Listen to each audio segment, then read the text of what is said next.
So in this video, we'll be talking about bass drum tuning and muffling. And now all three of us will have very different preferences regarding the subject. So I'll just start with what I use and why I use it.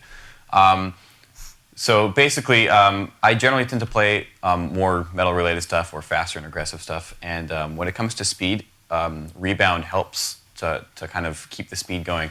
And so I generally tend to tune my bass drum skin a little bit tighter. Again, if you tune it too tight, it starts sounding like a tom-tom, and you don't want that. But you want it to be tight enough that you get a decent rebound, but that it still is the low-frequency part of your drum set. So it's still the bass. And I also like to have a full blanket in there. Sometimes I'll push it up against the head if I don't want it to resonate, and if I'm just looking for more punch and more attack. If I want to get a little bit more actual bass drum tone, which is really nice to have, I'll usually back it off a bit, and just it being in the drum shell will kind of control it but not kill it.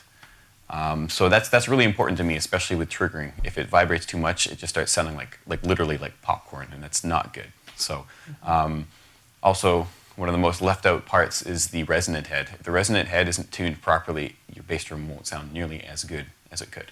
Mm-hmm. Cool. Mm-hmm. So I'm just going to add a couple of things of what I like to do when tuning my bass drum. First of all, I like to start with really good drum heads. And I find that the Evans EMAD system, I know this is a blatant promotion for a drum head company, but for some reason it's just the easiest to tune. I put it on, I tune it up, make sure that the tension is all even at the tension runs, and like we all probably know that.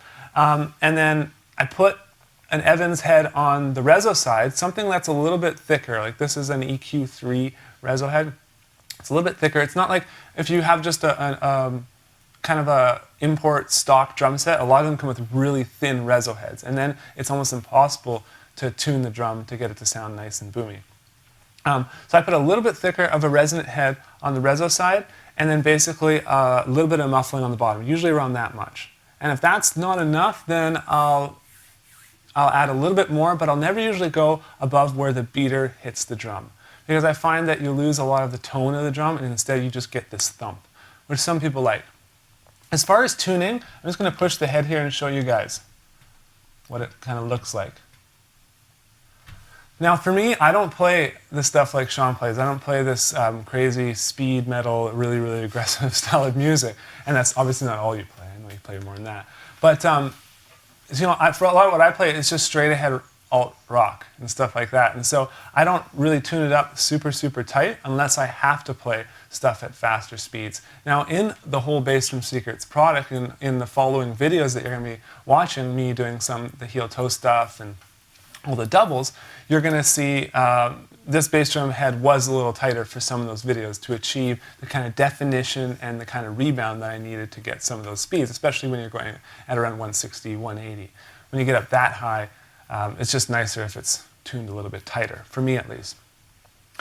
For muffling, I know some people like Sean, you're saying you like a big blanket. For me, I always found a blanket was way too heavy, way too dense, and so I sometimes just used like a bed sheet or something a little bit lighter, and that didn't kind of like ball up into a little rock inside your drum. And it's lighter to carry around too. Totally.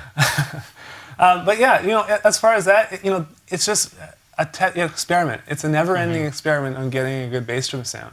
And you know, starting with a good drums, like we have really good drums here. So the 2 KC kits and then a DW kit. I mean, it's really hard to tune these bass drums wrong.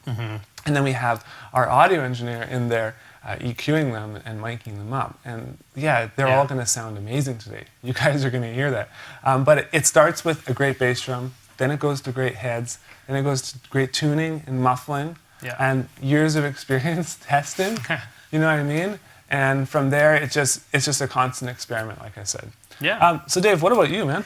Well, I like to say I have a nice acrylic KC bass drum here, so it sounds really good pretty much however I tune it for the most part. Also, when I play a lot of shows, whether it's a bar gig or playing anywhere that has a PA system or sub, whenever they mic up the drum, it usually sounds good no matter what, just because it's a low punch and they have a really good way of EQing it. So for the most part, I don't worry about tuning it too much. I just want the bass drum to feel right.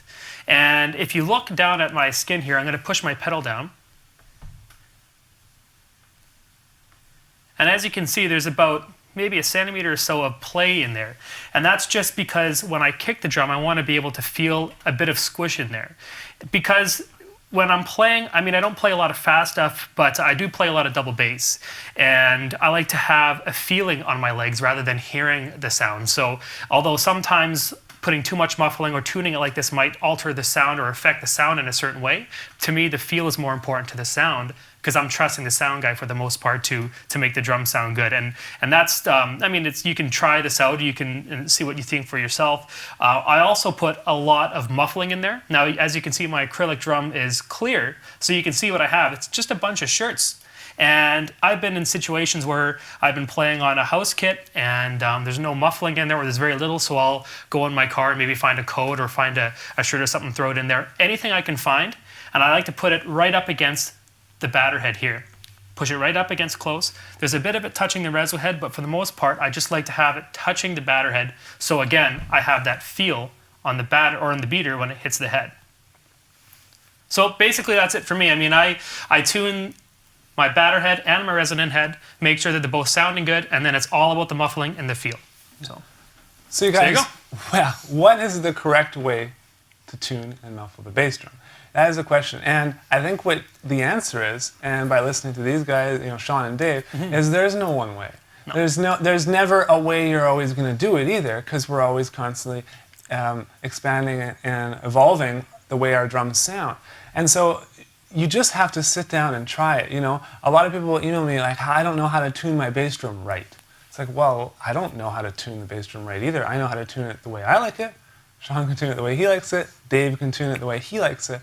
But there's really no one way. And that's why I didn't really want to put together a video saying how to tune your bass drum, because that would be, we could give you, like I said, we can give you our opinions, but yeah, I just want you to come up with your own sound, and everyone's bass drum sounds differently. Me and Dave were just talking before. While he was playing on my drum before, he's like, oh, I got to put some more muffling in this drum. This just doesn't feel right to me.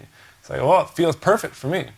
You get used to playing on whatever you create. So. And Sean, you have a 20-inch bass drum. One thing that I should mention is size also affects the feel. Like I got 20-inch bass drums specifically because the smaller it is, the quicker the response is, and the more punchy it is, and the way it sounds as well. Whereas a 22 is going to feel a little bit more open, not as punchy. And then if you go to 24 or 26, well, then it starts, feeling and sounding a little bit, to my tastes anyways. Yeah, it's really waffly. Yeah, really which is good for some stuff and not good for others. Yeah. Not I'd maybe like to good add for you. something too, actually. Yeah. One thing I totally I don't think any of us mentioned, and that's cutting a hole in the resonant head. A lot of heads come with a hole in there already. And if it doesn't, if you have a kit that has a resonant skin on there that has a hole in it, I strongly recommend doing it. There's many different ways of actually going about. I think you can get one of those kits at the store that you can cut out and paste something on there. Yeah, it'll cut a perfect circle, which is nice. But if you don't have that, then there's plenty of other ways. Yeah. Exacto knife and a cup or whatever. Just it makes first of all, it makes the air flow. It helps with that. But for the main part, you see how all of us have our bass drums with a mic inside the hole? Sound guys love that. So when you go to a gig and you show up and you have a kit without a hole, the sound guy might be a little annoyed. He might think, oh, I'm not going to get a good sound from this, and it just makes for a pretty bad night. Also, if you're, like I said, if you're playing a show and it just sounds too boomy and you want to put some more muffling in there, you don't have to take the head off. You can just jam something to that hole and you're good to go. So. All right, one more thing to mention there is airflow. I know when there's no hole in the front head, the response off of the batter side, it just seems to bounce a lot more. Yeah, it does. So that's one thing I wanted to mention there. So I totally recommend cutting a hole in the bass drum. Do you? Definitely, sound guys will love you for it. Yeah, exactly.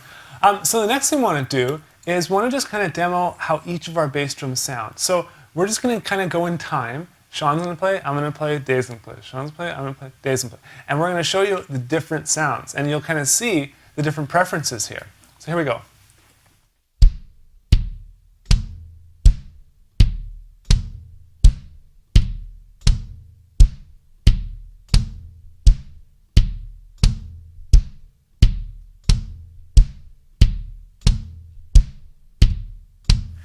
So we hope that you enjoyed this video, and hopefully you learned something about bass drum tuning and muffling, and we'll see you in the next video.